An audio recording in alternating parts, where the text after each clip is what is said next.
Il est 8h10, place à l'invité d'actualité. Maya, vous recevez ce matin Delphine Orviller, philosophe et rabbin. Bonjour Delphine Orviller. Bonjour à vous. Merci d'être avec nous ce matin. On pourrait aussi dire maman, épouse, essayiste, parisienne, ancienne étudiante en médecine, car nos identités sont plurielles et en mouvement, dites-vous, et notamment dans le texte Il n'y a pas de hasard, qui est joué actuellement sur scène. On va en parler tout à l'heure, mais il sera question d'identité dans cette interview, d'identité juive notamment, attaquée au quotidien à l'université. C'est ce que révèle un sondage IFOP commandé par l'Union des étudiants juifs de France. 91% des étudiants juifs disent avoir été victimes d'un acte antisémite allant de la blague à l'agression physique. Ce chiffre vous étonne-t-il ? En fait, non, pas vraiment. En fait, il est étonnant parce que d'une certaine manière, on pourrait se dire comment on en est encore là. Mais il n'est pas étonnant parce que j'ai l'impression que voilà, c'est une constante, on pourrait dire c'est une constante de l'histoire, c'est une constante de ces dernières années. On est atterré d'année en année de constater que les statistiques ne baissent pas. Là, le dernier sondage en date concerne les étudiants, suggère qu'ils ont été victimes ou alors qu'ils ont été témoins aussi d'un langage antisémite.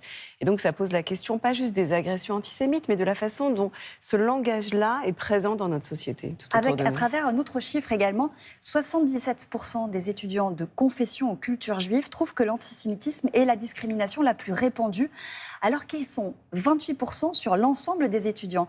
Est-ce que ça vequ'il y a un antisémitisme à bas bruit, qui est ancré dans la société et que beaucoup n'entendraient même plus ?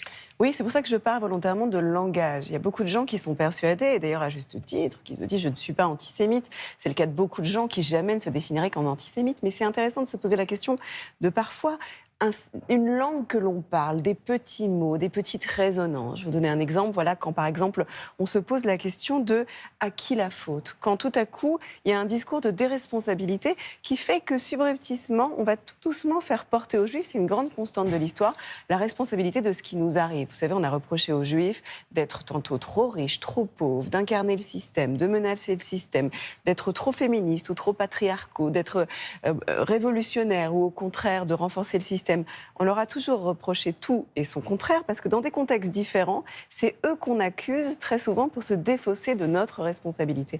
Donc je pense que chacun doit se poser la question, même quand bien entendu jamais il ne se définirait comme antisémite, de la manière dont parfois par des petites phrases, des petites blagues ou des sous-entendus, on nourrit quelque chose qui est comme une petite musique ambiante. Le fait que ces actes antisémites, que ce langage soit prononcé dans les universités, lieu de, a priori, de culture, de connaissance, d'échange, ça dit quoi de notre société ? Ça dit que vraiment c'est présent absolument partout, que dans ces lieux où aujourd'hui on devrait plus que jamais apprendre l'écoute critique, la parole critique, il y a quelque chose qui est autorisé. Voilà, quelque chose qui est autorisé et qui n'est pas sans lien avec une accusation actuelle contre les Juifs d'appartenir à un groupe privilégié. Parce que c'est ça la rhétorique la plus commune aujourd'hui. Elle a été présente dans l'histoire. Vous savez, comme je le disais il y a un instant, on a accusé les Juifs de tout et de son contraire. Mais aujourd'hui, je dirais la petite musique de fond la plus présente, c'est cette idée que les Juifs auraient un peu plus de chance que les autres, un peu plus d'argent, un peu plus de bénédictions et que sais-je. Tout ça, c'est un fantasme collectif. Et on a beau, à l'appui de chiffres, démontrer que c'est pas vrai, que la pauvreté touche tout le monde de la même manière, etc., etc. Il y a quand même un résidu très fort de cette idée que les Juifs auraient un privilège particulier. Et c'est très dur de lutter contre ça parce que, par définition, c'est un fantasme. Lorsqu'on les interroge, ces étudiants juifs disent aussi davantage craindre aujourd'hui les actions violentes de la part de l'extrême gauche que de l'extrême droite. Donc ça veut dire quoi ? Qu'avant, les Juifs de France avaient peur du parti de Marine Le Pen et aujourd'hui, ils craignent celui de Jean-Luc Mélenchon ? Je crois que l'antisémitisme peut venir de partout, et on le sait, dans l'histoire, il est venu de partout. Mais précisément, vous voyez, par exemple, la rhétorique traditionnelle de l'extrême droite a été pendant longtemps que les Juifs n'étaient pas vraiment des éléments de la nation, qu'ils étaient comme étrangers, comme s'ils étaient des outsiders qu'on n'aurait pas pu complètement intégrer. C'est une forme de xénophobie contre les Juifs. Aujourd'hui, se développe beaucoup plus un discours qui malheureusement est fréquent dans une certaine extrême gauche, qui consiste à dire que non seulement les Juifs sont des insiders, mais ils le sont un peu plus que nous. Ils ont accès au pouvoir, ils ont accès aux élites ou que sais-je encore. Beaucoup de gens connaissent ces fantasmes, ils sont tellement véhiculés. Et c'est vrai qu'aujourd'hui, certains à l'extrême gauche construisent et contribuent à construire ce discours. Et encore une fois, j'y reviens, ça ne veut pas dire que les gens qui qui incitent à ce discours sont antisémites. Bien sûr. Mais ils ouvrent la boîte de Pandore d'un antisémitisme qui n'attend que cela pour se nourrir. L'antisémitisme, il s'exprime dans les facs, disent les étudiants, il s'exprime aussi dans les stades. On a entendu ces dernières semaines des chants antisémites et homophobes. C'est le cas aussi en Allemagne, en Italie. Faut-il sanctionner? Faut-il éduquer? Ou les deux? Sans doute les deux, mais la chose la plus urgente à faire, c'est évidemment d'éduquer, c'est-à-dire de pointer, à chaque fois que les gens sont témoins, sans s'en rendre compte, pointer du danger. Parce que souvent, les gens, la façon dont s'exprime chez eux une forme de langage antisémite, c'est sur le mode de la blague, c'est-à-dire de l'idée que ce ne serait pas très grave. Vous voyez, à titre personnel, moi, j'ai été témoin des milliers de fois dans ma vie de petites blagues que les gens ne jugent pas graves, ou d'expressions qui sont des résidus forts d'antisémitisme, des expressions populaires.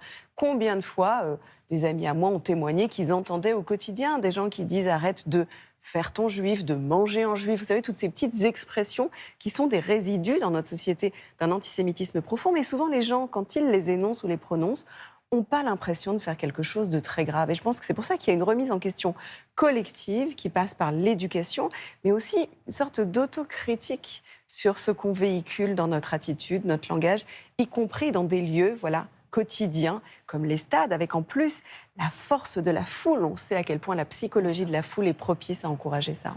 On a beaucoup parlé ces derniers jours également de harcèlement scolaire, de sexisme, de ces acteurs-actrices homosexuels qui ne trouvent pas de boulot, même de la Corse qui va vers son autonomie. Alors, ce sont des sujets très différents à chaque fois et certains dramatiques, mais on a le sentiment que tous touchent plus ou moins à la question de l'identité. Oui, c'est l'obsession du moment, pour le meilleur et pour le pire. On vit ces dernières années dans un temps où chacun est invité à ou choisi de se définir comme n'étant que quelque chose. Moi, j'ai remarqué ces dernières années que de plus en plus souvent, on me demande de parler que en tant que juive, où les gens vont se définir uniquement en tant que homosexuel, en tant que chrétien, en tant que végane, en tant que... etc. etc.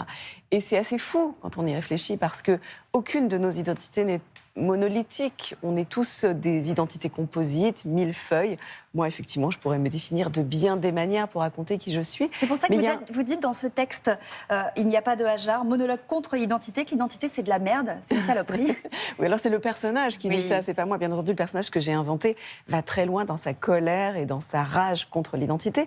Mais je pense que si je devais utiliser à mon compte cette expression, je dirais que l'identité est de la merde ou problématique quand elle nous fait croire qu'on n'est rien d'autre qu'un élément de soi, qu'on n'est rien d'autre qu'un appauvrissement de soi, un petit bout un peu ridicule parmi toutes nos définitions possibles. Quand il s'agit d'une assignation identitaire à résidence, quand on n'a pas la possibilité d'aller ailleurs, alors on est foutu. Pour terminer, je voulais juste, on parle d'identité, on parle de genre aussi, je vous montrais la une de Elle cette semaine. On y voit la drag queen Kayona qui a remporté fin août Drag Race France. Kayona qui bouscule le mot Elle dans cette couverture. Qu'est-ce que ça vous inspire ? Voilà, c'est extraordinaire aujourd'hui de penser qu'on peut se réinventer. En fait, aujourd'hui, là, ça illustre très très bien le fait qu'on a une possibilité de se réinventer, mais dans une certaine limite. Et c'est tout le débat passionnant aujourd'hui, c'est qu'en fait, notre identité, c'est ni notre naissance et une assignation à domicile, ni non plus complètement notre fantasme, notre désir. Moi, je dis toujours que pour moi, l'identité, c'est une façon de faire quelque chose de sa naissance, d'emmener ce qu'on a été vers un ailleurs. Et voilà, cette une, sans doute, nous invite à réfléchir à nos possibles à nous. Qu'est-ce qu'on fait avec notre naissance ? Merci beaucoup, Delphine Orviller. Je rappelle que l'adaptation de votre livre « Il n'y a pas de hasard » sera à découvrir sur les scènes de France et avec sur scène la comédienne Johanna Nizar. Merci beaucoup. Merci à vous. Merci à toutes les deux.